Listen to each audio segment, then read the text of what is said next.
Men, how long have you gone without having sex? And what happened to your body during this time? Let us talk about the changes that happen in your body when you stop having sex. What will happen to your sperms? Will your penis become smaller? What will happen to your libido? Will you stop getting erections? Will you get prostate cancer? These are some of the questions that I will be answering in this video.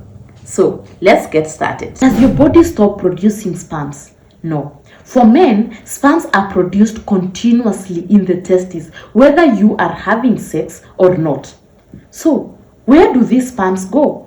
A sperm is a cell that is produced in the testes. They are then taken to the epididymis, where they are stored, and takes up to 72 days to mature, after which they can now be released during ejaculation or during sex. Now, if you are not having sex, the sperms will not build up and make your testicles very large. No, your body will automatically start removing them and recycling them. If sperms are not ejaculated within a certain time, they are broken down and recycled back to the epididymis and the testes. You might also notice increase in wet dreams. If you stay long without having sex, remember your body is still producing sperms, but they are not being removed, so they accumulate, and this leads to buildup of pressure in the epididymis, and as a way of relieving this pressure, the body starts removing the sperms at night, what we call wet dreams. So wet dreams are common more in younger men, but they reduce with age.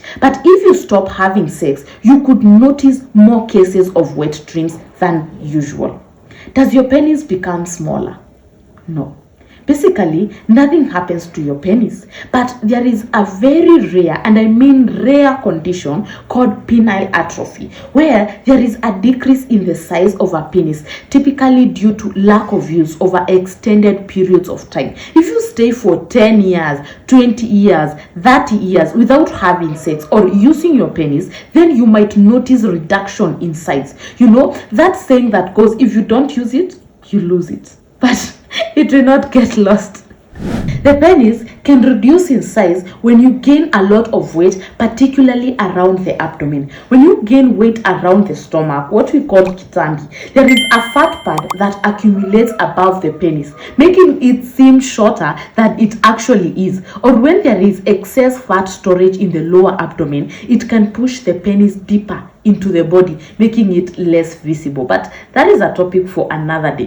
One thing that you might notice if you stay for long without having sex is weak penile muscles. You know, sex is an exercise by itself, so there is a lot of energy that goes into that activity, by the way. So it is a calorie burner, you know, and when you are having sex, you are exercising the muscles of the penis. Same thing to when you go to the gym. Over time, the muscles get bigger, you know, and you get a six-pack and some biceps. But when you stop going, the muscles don't go away immediately, but with time they start withering, shrinking. Same thing, when you have gone for long periods without having sex, you might notice slight reduction in the muscle tone. And again, this is not something you will easily notice, but you might notice that you are taking longer than usual to get an erection, and when you get one, it is less firm than it used to be. Before we look at erectile dysfunction, let us see what happens to your libido. For most men, when they stay for a long period of time without having sex, their libido, or that urge to have sex, decreases, and this is because of a hormone called testosterone. Sexual arousal, orgasms increase the level of testosterone. Testosterone levels are highest in the morning, and this is why men either wake up with an erection or get an erection in the morning or when they are urinating. When you stop having sex, the levels of testosterone slightly reduce, and so does the libido. But while this theory is very true, men are also visual beings, meaning that men are attracted to what they see mostly. Sometimes a man is seriously not thinking about sex. Actually, that is the last thing on his mind. And all of a sudden, a very beautiful woman with a big, nyash passes, or the ex you've never gotten over posts on Instagram, and all of a sudden, the blood that was flowing to the heart changes direction and starts flowing to, that organ.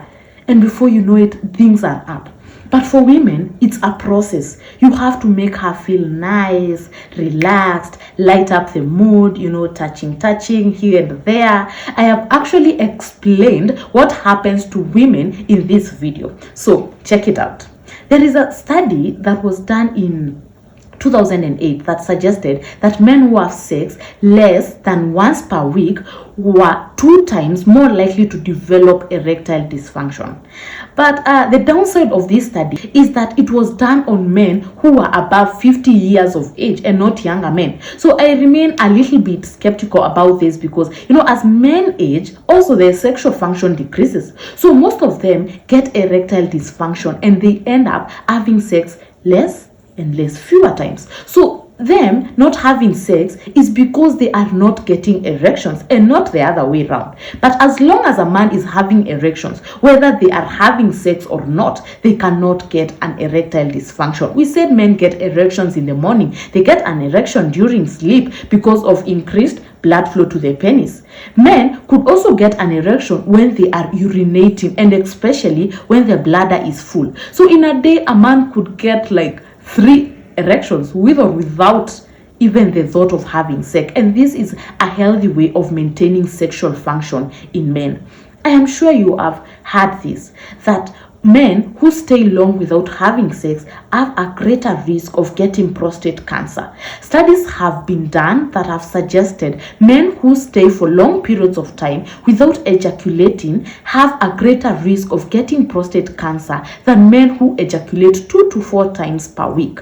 So it does not necessarily mean that you have to have sex. Most men actually opt for masturbation as a way of releasing that sexual tension. Now, masturbation should be a topic by itself, and we should talk more about the benefits and dangers of masturbation. If you want to know what happens to women, and to be more specific, the vagina, when you stop having sex, then I am going to leave that video over there. But don't click on it just yet.